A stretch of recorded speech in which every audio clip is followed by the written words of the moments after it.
Now we will see the perspective of leadership. In this video, each and every point is very essential. If you skip this session, you will learn a half-cooked lesson, which is more harmful as a leader. So, we request you to watch this session till end, and do not skip any part of it. After completion of all the sessions, you will definitely become a world-class business leader. The various perspectives of leadership are competency perspective, behavioral perspective, contingency perspective, transformational perspective, implicit leadership perspective. Now we will discuss the various perspective of leadership. These are the competency perspective. There are 8 competency which one leader must have.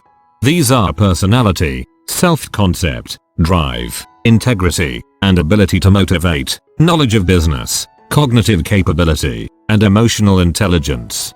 Examples of personality traits are extroversion, conscientiousness, etc. Self-concept like self-evaluation, high self-esteem and self-efficacy, internal locus of control, etc. Example for driving traits are inner motivation to pursue goals, inquisitiveness, action-oriented, etc. Integrity implies that truthfulness and consistency in words and actions. Ability to motivate is very much required competency for a leader to socialize power to achieve organizational goals. The knowledge of business means to clear understanding external environment and aids intuitive decision making. Cognitive capabilities are essential and must be above some certain level to solve real world problem. Last competency which one leader must have, that is emotional intelligence. This is very vital competency to perceive, assimilate, understand and regulate emotions. But there are few limitations of competency perspective. It implies a universal approach. Alternate combinations of competencies might work just as well. Competency perspective assumes leadership is within the person, but leadership is also about relations with followers. It refers to leadership potential, not performance. Now we will focus to the behavioral perspective. Behavioral theories proposing that specific behaviors differentiate leaders from non-leaders. In trait theory it was assumed that the leaders are born, not made. But leadership traits can be taught as per behavioral theory. Behavioral theories focus on how leaders behave and assume that leaders can be made, rather than born, and successful leadership is based on definable, learnable behavior. Behavioral theories of leadership are classified as such because they focus on the study of specific behaviors of a leader. Behavioral leadership theories are developed scientifically by behavior-focused studies of a leader's behavior in a conditioned situation that one can have a specific response to specific stimuli.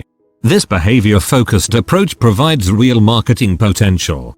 Behavioral leadership theories are developed by scientifically studying the behaviors of leaders and the effects of them on the workforce and environment. Many behavioral scientists have attempted to identify appropriate behavioral patterns of leadership styles. Some of the important contributions in this regard include Ohio State studies and Michigan University studies. Now we will see what Ohio State study is. A series of studies on leadership was done by Ohio State University in 1945 to identify observable behaviors of leaders instead of focusing on their traits. Consideration and initiating structure are 2 dimensions of leader behavior. According to the findings of these studies, leaders exhibit 2 types of behaviors to facilitate goal accomplishment. First one is people-oriented, that is consideration, and second one is task-oriented, that is initiating structure. Ohio State leadership studies showed that initiating structure and consideration are 2 distinct dimensions and not mutually exclusive. Consideration is the extent to which a leader exhibits concern for the welfare of the members of the group. Consideration factor is oriented towards interpersonal relationships, mutual trust and friendship. This leadership style is people-oriented. Some of the parameters used to measure this factor are being friendly, treating all group members as his or her equal, looking out for the personal welfare of group members, making him herself accessible to group members. Initiating structure is the extent to which a leader defines leader and group member roles, initiates actions, organizes group activities and defines how tasks are to be accomplished by the group. This leadership style is task-oriented. Some of the parameters used to measure this factor are letting group members know what is expected of them, maintaining definite standards of performance, scheduling the work to be done, checking that group members follow standard rules and regulations. A low score on one does not require a high score on the other. Consideration is the people orientation and initiating structure is the task orientation.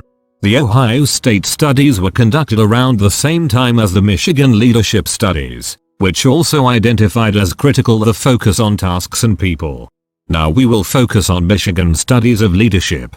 The Michigan leadership studies were the well-known series of leadership studies that commenced at the University of Michigan in the 1950s by Rensselaer, with the objective of identifying the principles and types of leadership styles that led to greater productivity and enhanced job satisfaction among workers.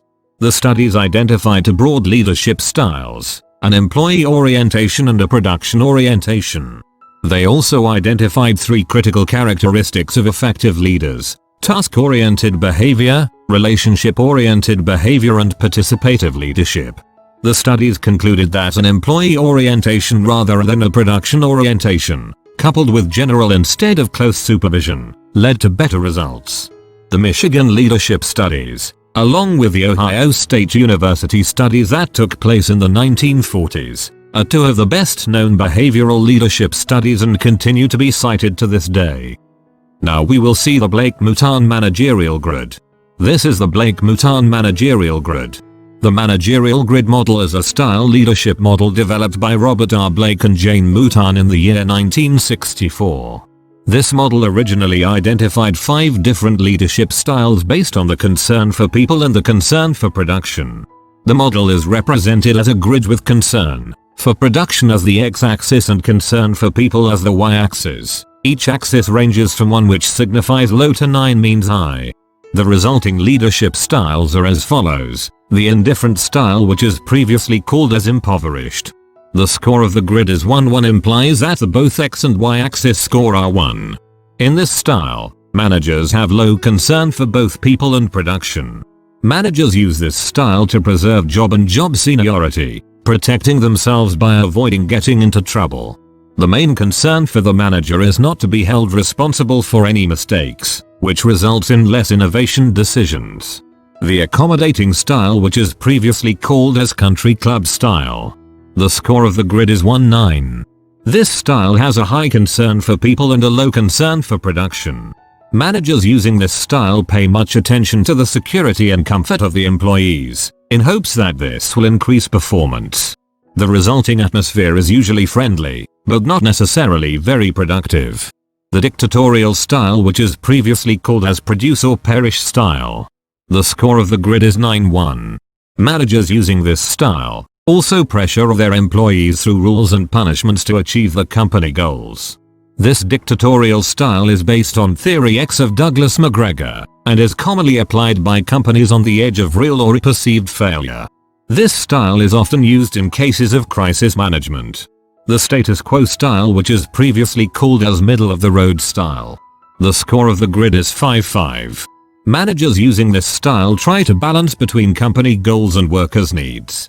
By giving some concern to both people and production, managers who use this style hope to achieve suitable performance, but doing so gives away a bit of each concern so that neither production nor people needs are met. The sound style, which is previously called as team style. The score of the grid is 9. 9. In this style, high concern is paid both to people and production. As suggested by the propositions of Theory Y, managers choosing to use this style encourage teamwork and commitment among employees. This method relies heavily on making employees feel themselves to be constructive parts of the company. The opportunistic style.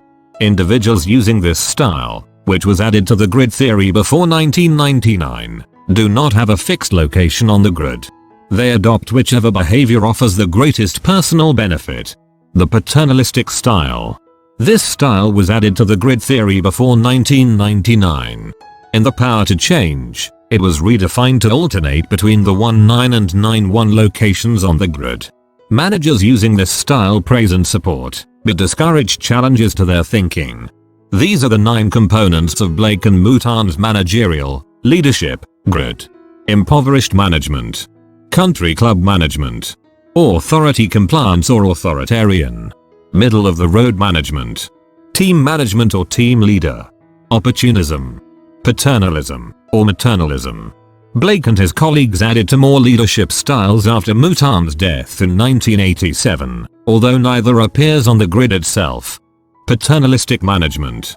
A paternalistic manager will jump between the country club and produce or perish styles. This type of leader can be supportive and encouraging, but will also guard his or her own position, and paternalistic managers don't appreciate anyone questioning the way they think. Opportunistic management. This doesn't appear on the grid because this style can show up anywhere within it. Opportunistic managers place their own needs first, shifting around the grid to adopt whichever style will benefit them. They will manipulate and take advantage of others to get what they want. In the next session we will learn how to apply the Blake Mouton managerial grid. If you like our video and want to get more video on management, please subscribe our channel and share this with your peer groups. You are also invited to our Facebook group.